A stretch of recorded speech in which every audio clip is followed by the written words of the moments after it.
بسم اللہ الرحمن الرحیم۔ السلام علیکم دوستو، کیا حال ہیں؟ سب خیریت سے ہیں؟ سابقہ لیکچر میں ہم مرکب توصیفی کے ضمن میں کچھ امثلہ کے بارے میں گفتگو کر رہے تھے۔ یہ امثلہ آپ حضرات کے سامنے آ گئی ہیں۔ ان کے بارے میں پہلی بات تو یہ کی تھی کہ صفت موصوف کے مطابق ہے واحد، تثنیہ اور جمع ہونے میں، اور دوسری بات یہ تھی کہ صفت مذکر اور مؤنث ہونے میں بھی موصوف کے مطابق ہے۔ تیسری غور طلب بات یہ ہے کہ جیسے موصوف تمام امثلہ میں مرفوع ہے، ایسے ہی صفت بھی مرفوع ہے۔ مرفوع یا رفع کسے کہتے ہیں، یہ تفصیل طلب بات ہے جسے ہم مستقل طور پر عنقریب پڑھیں گے۔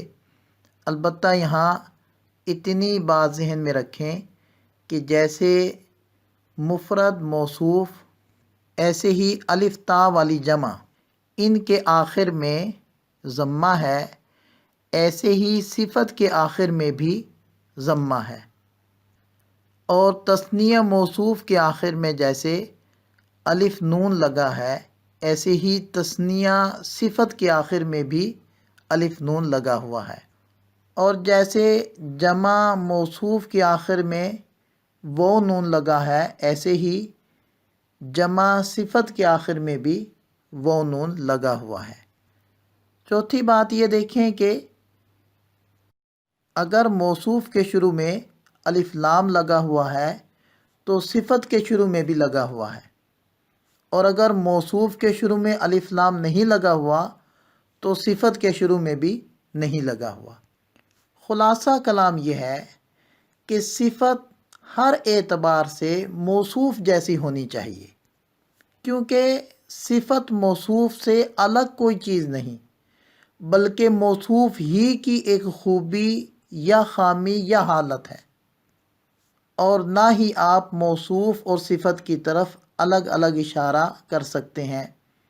جیسے دودھ میں موجود سفیدی، آپ سفیدی کی طرف اگر اشارہ کریں گے تو دودھ ہی کی طرف اشارہ کرنا ہوگا، کیونکہ سفیدی تمام دودھ کے اندر پھیلی ہوئی ہے، تو دودھ سے الگ سفیدی کوئی چیز نہیں ہے۔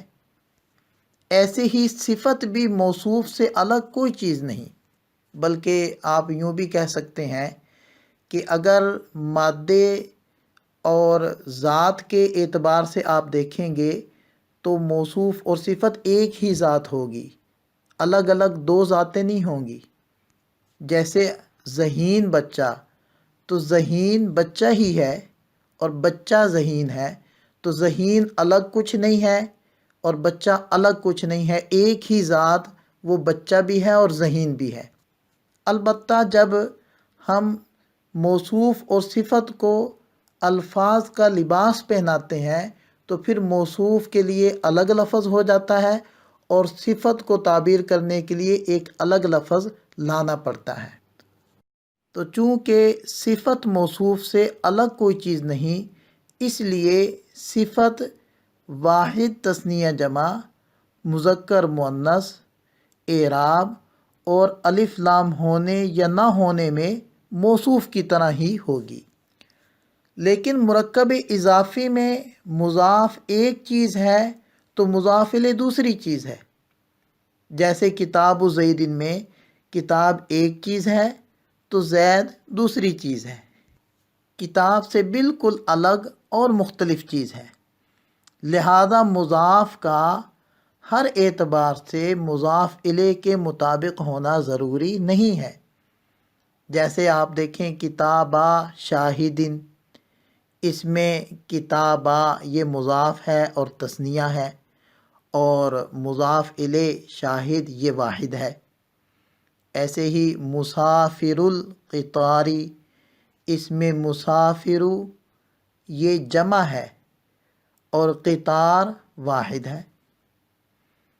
ایسے ہی بنات حامدن، اس میں بنات مضاف جمع مؤنث ہے، جبکہ مضاف الیہ واحد مذکر ہے۔ اور خاتم الفضتی، اس میں مضاف پر الف لام نہیں ہے کیونکہ مضاف پر تو الف لام آ ہی نہیں سکتا، جبکہ الفضہ مضاف الیہ پر الف لام لگا ہوا ہے۔ ایسے ہی لون السمائی، اس میں لون مضاف پر الف لام نہیں ہے جبکہ السماء کے شروع میں الف لام ہے۔ اور اب تک اضافت کی جتنی امثلہ ہم نے پڑھی ہیں تمام میں مضاف پر ضمہ ہے اور مضاف الیہ کے آخر میں کسرہ ہے۔ تو اس گفتگو کا خلاصہ یہ نکلا کہ مضاف، واحد تثنیہ جمع، مذکر مؤنث اور اعراب اور الف لام کے ہونے یا نہ ہونے میں مضاف الیہ کے مطابق نہیں ہوتا اور اس کا مطابق ہونا ضروری بھی نہیں ہے، جبکہ موصوف صفت میں صفت ان تمام چیزوں میں موصوف کے مطابق ہوتی ہے اور اس کا مطابق ہونا ضروری ہے۔ اب ہم بات کرتے ہیں کہ مرکب توصیفی کیسے بنانا ہے۔ مثلا ٹھنڈا پانی، پہلا کام تو یہ کریں گے کہ ان الفاظ کی عربی بنائیں گے۔ ٹھنڈا کی عربی بن گئی باردن، پانی کی بن گئی ماؤن۔ دوسرا کام یہ کرنا ہے کہ ماؤن کو اٹھا کر پہلے نمبر پر رکھ دینا ہے اور باردن کو دوسرے نمبر پر، کیونکہ عربی میں موصوف پہلے ہوتا ہے اور صفت بعد میں۔ اور تیسرے نمبر پر ہم نے ان چاروں چیزوں کا خیال رکھنا ہے جن کا تذکرہ سابقہ امثلہ میں ہو چکا ہے کہ باردن ماؤن کی طرح واحد بھی ہونا چاہیے، مذکر بھی ہونا چاہیے اور الف لام سے خالی بھی ہونا چاہیے اور اس کے آخر میں ضمہ بھی ہونا چاہیے، جیسے کہ یہ ساری باتیں ماؤن کے اندر پائی جاتی ہیں۔ اب میں چند امثلہ پیش کرتا ہوں جن کی آپ حضرات نے عربی بنانی ہوگی، اور انشاءاللہ اگلی ویڈیو میں ان امثلہ کی عربی پیش کروں گا اور پھر آپ حضرات نے اپنی بنائی ہوئی امثلہ کو ان کے ساتھ پرکھنا ہوگا۔ بڑا مدرسہ، عمدہ گھوڑا، عمدہ قلم، خوبصورت بلی، کالی سیاہی، چھوٹے قد والا آدمی، سبز ٹہنی، خوبصورت پھول، ٹھنڈی چائے، سست کسان، غمگین مرد،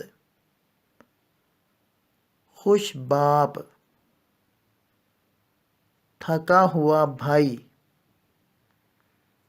سفید آدمی، تھوڑا دودھ، لمبا تکیہ، نفع والی تجارت، گرم پانی۔ اللہ تعالی ہم سب کا حامی و ناصر ہو۔ دعاؤں میں یاد رکھیے گا۔ السلام علیکم۔